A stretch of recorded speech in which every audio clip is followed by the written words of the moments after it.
So, Patrick, you're at the debate, and you said something to me about what you saw that was really interesting that the folks at home didn't get to see. What was the dynamic you observed, and what did it tell you about what's happening on that stage? Yeah, a great question. So a lot of times when we watch the debate from TV, you don't know what happens afterwards. I want to know during the breaks who's talking to who's a loner, which alliances are being built. And it was interesting because nobody at the debate wanted to talk to Vivek. Vivek was going around trying to shake people's hands, but no one really was making the effort of going to him. And I saw Nikki Haley and Mike Pence speaking to each other quite often. And I saw Chris Christie and DeSantis speaking to one another quite often. And it was, if you notice the debate, Governor Ron DeSantis took a complete different route with Trump, never took any shots at Trump, wasn't his approach. It was more policy, was more trying to, sell the dream on why he ought to be the candidate. But Chris Christie was the one that was the mouthpiece, taking a lot of shots.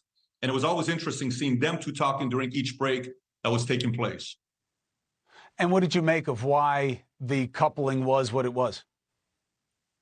Everything's about building alliances. I mean, if you think about one of the things I think that's going on, that's a power play, a long-term power play. I think if you think about what Tucker is doing, Tucker is build the alliance with Elon, and Elon's not paying him anything, but Elon is giving him a resource that nobody else has, which is a retweet on every video and interview that Tucker does. Think, what is a retweet by Elon Musk worth to you? Is there a dollar amount to it on the amount of eyeballs that he gets? The guy that's got 150 million followers.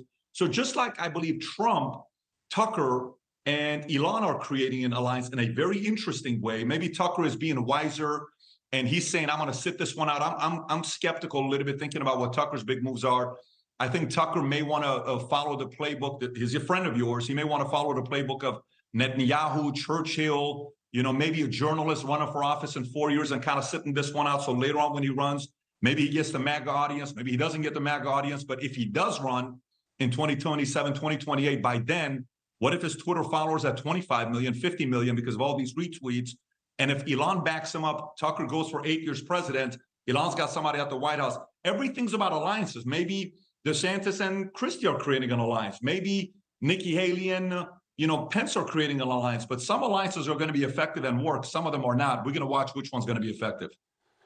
Now, you told me don't sleep on Nikki Haley. She had one of the strongest performances there, even though she's not getting the buzz because she was not as controversial there. She also doesn't have the outsider tag that really only Ramaswamy has and is so important, especially on the right side of the political spectrum right now. What did you see in Nikki Haley?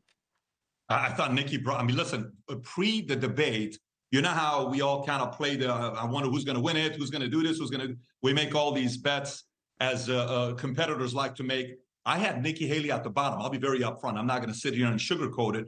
I did not think she was going to show up. She surprised the hell out of me. I put her at second place on how she did.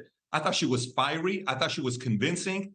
I thought the women in the audience, it was the loudest I saw in the entire arena was when Nikki made the point, and we learned at what happened with midterms. Everybody was expecting a red wave, but when they did the Roe v. Wade right before midterms, we saw how that affected the red wave. It wasn't a red wave; it was barely a red anything, to the point where McCarthy had to debate and figure out with Gates and all these guys. Hey, let's make a deal. Can you call Trump? Can you do this? He was expecting it to not need those guys, not need the MAGA crowd. So what does that mean? Well, the Roe v. Wade matters to women on left and on the right. It's not just a left issue that we thought for many years, that's what it is. So I think Nikki, the way she broke down that messaging resonated with women around the country that said, you know what?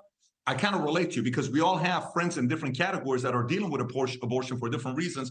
I think she got that. I think she proved that as an ambassador. Her experience of foreign relations, how to handle Ukraine or how to handle Russia. And obviously, her timing was perfect when she took a shot at Putin and how Putin just killed his enemy, his opponent. This is a killer. This is a thug. And she's playing to that audience. So I thought whatever her outcome was with messaging, I think she crushed it. Hey, thank you for watching. Please go to newsnationnow.com, newsnationnow.com, and you can find NewsNation on your television provider. And don't forget to click the red subscribe button down below. Then you will get more of NewsNation's fact-driven coverage.